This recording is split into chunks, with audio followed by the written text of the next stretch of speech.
Halo guys, kembali lagi bersama gua Haikal Jurne. Di episode 3 kali ini gue ingin bahas mengenai rumah tanah wakaf. Ada cerita dari daerah Batu tentang rumah yang siapapun tinggal di situ pasti bermasalah terus. Kali ini bukan karena rumah itu ada lemah, kuburan, kiriman atau yang lainnya.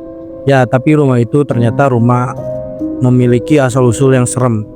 Oke, sebelum ceritanya dimulai, jangan lupa kalian subscribe, like, and comment supaya channel ini berkembang dan menceritakan kisah-kisah yang menarik, yang horor, dan menyeramkan.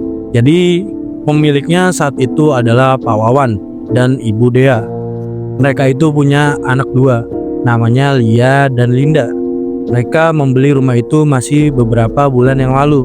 Sebenarnya si Lia ini punya firasat dari awal kalau rumah ini itu nggak enak dibuat tempat tinggal. Tetapi karena ayahnya, Pak Wawan senang banget sama rumah itu. Jadi mereka tetap membeli rumah itu. Dia juga udah sempat cerita ke ibunya dan adiknya kalau dia itu punya perasaan aneh dengan rumah itu.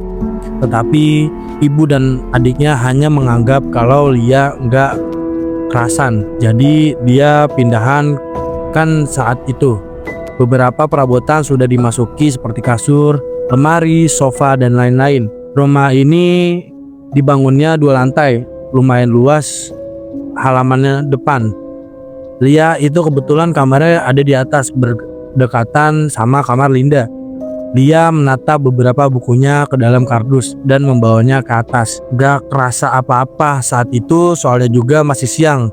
Lia feeling pasti kalau malam udah ada kejadian seram di rumah yang ditempatkan oleh keluarga Lia tersebut. Awalnya emang agak aneh. Pasti naik tangga kedengeran samar gitu suara air keran di kamar mandi atas.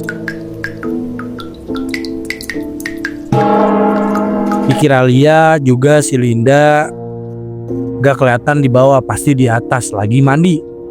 Naiklah dia. Setelah nyampe atas, dia dengar jelas banget suara orang lagi mandi. Karena dilihat pintu kamar mandi kebuka, Lia jadi kayak aneh gitu. Kok si Linda mandi gak dikunci sih pintunya? Jadi Lia ini niat mau kasih tahu, tapi alangkah terkejutnya pas ngelihat di dalam kamar mandi, dia bukan melihat Lia melainkan perempuan yang bungkuk. Paling serem lagi, perempuan itu rambutnya jarang-jarang gitu dan badannya warnanya aneh. Nah, si Lia ini kaget. Kemudian pelan-pelan nutup pintu, tapi pas mau ditutup pintu kamar mandi tersebut, perempuan ini malah ketawa kuntilanak tersebut dan noleh ke arah si Lia tersebut.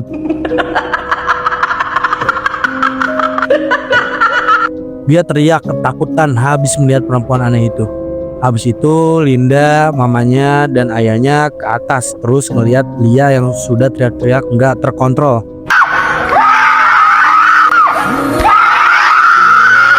Setelah dipeluk mamanya, Lia menjadi tenang. Kemudian dia menceritakan apa yang dilihat tadi. Ayahnya dan mamanya masih belum bisa percaya dengan apa yang diceritakan oleh Lia tersebut.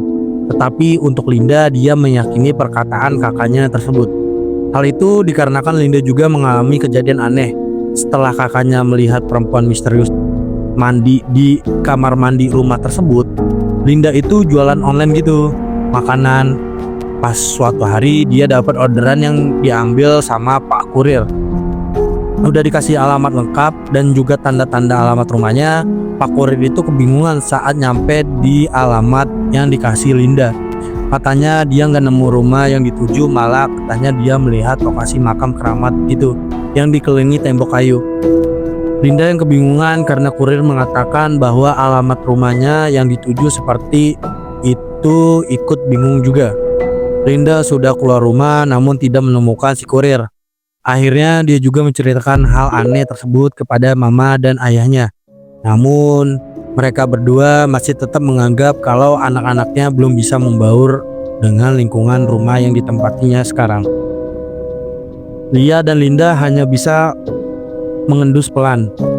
Beberapa bulan kemudian setelah kejadian itu, mamanya itu juga mengalami hal yang sama.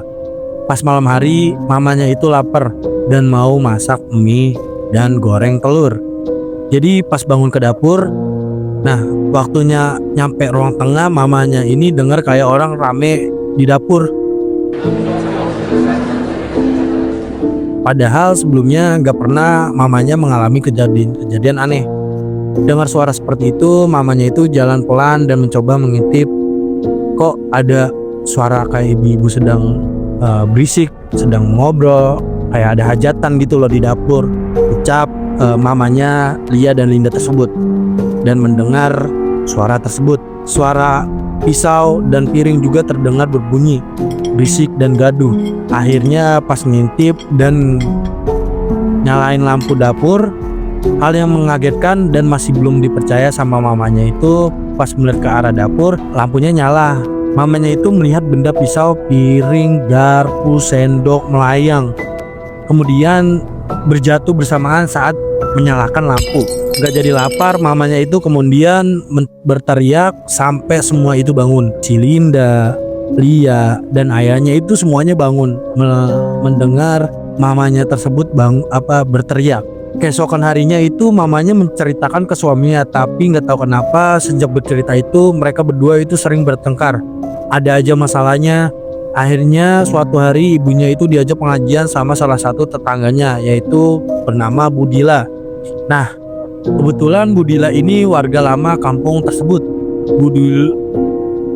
Budila itu ngomong kalau dulunya itu rumah yang ditinggali mereka adalah lahan kosong yang lama sekali nggak diurus.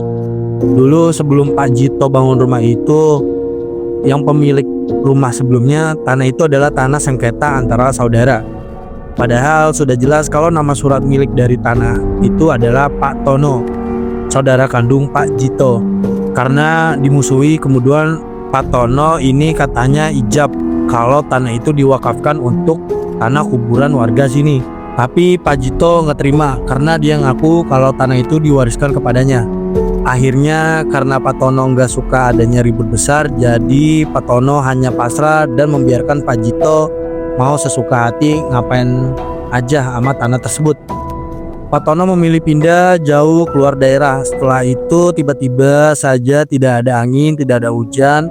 Warga tahu Pak Jito membangun rumah di atas tanah itu yang kemungkinan besar tanpa izin dari Pak Tono.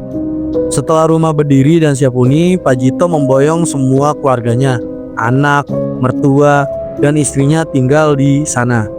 Namun sehari setelah ditempati, tiba-tiba saja terdengar teriakan dari istri Pak Jito yang sering sekali bertengkar dan marah-marah sampai kesurupan. Sebulan setelah itu, mertua Pak Jito meninggal dunia dengan kondisi sakit yang aneh. Sekujur tubuh lebam dan kulitnya seperti kena penyakit herpes. Setelah itu, rumah itu menjadi rumah yang menakutkan bagi warga lokal yang tinggal di daerah tersebut. Sejak kematian mertuanya tersebut, Jito memutuskan pindah dan menyewakan rumah itu kepada siapapun. Namun sampai bertahun-tahun tidak ada yang mau. Hal itu disebabkan lantaran siapapun yang datang dan melihat rumah itu selalu disuguhi oleh penampakan yang menyeramkan. Bahkan warga juga kerap melihat sosok mertua Jito sedang mengintip dari jendela. Maka dari itu rumah itu akhirnya dijual dan keluarga yang membelinya, keluarga dari Lia dan Linda tersebut. Ucap Ibu Dila menjelaskan asal-usul dari rumah tersebut. Sejak penjelasan Ibu Dila itu, mama dan ayahnya Lia dan Linda itu akhirnya memutuskan untuk mencari rumah baru dan menjual rumah tersebut. Jadi lebih baik semisal mau membeli sebuah rumah, alangkah baiknya untuk melihat dan mencari tahu asal-usul mengenai rumah atau tanah tersebut. Sekian cerita dari rumah tanah wakaf tersebut.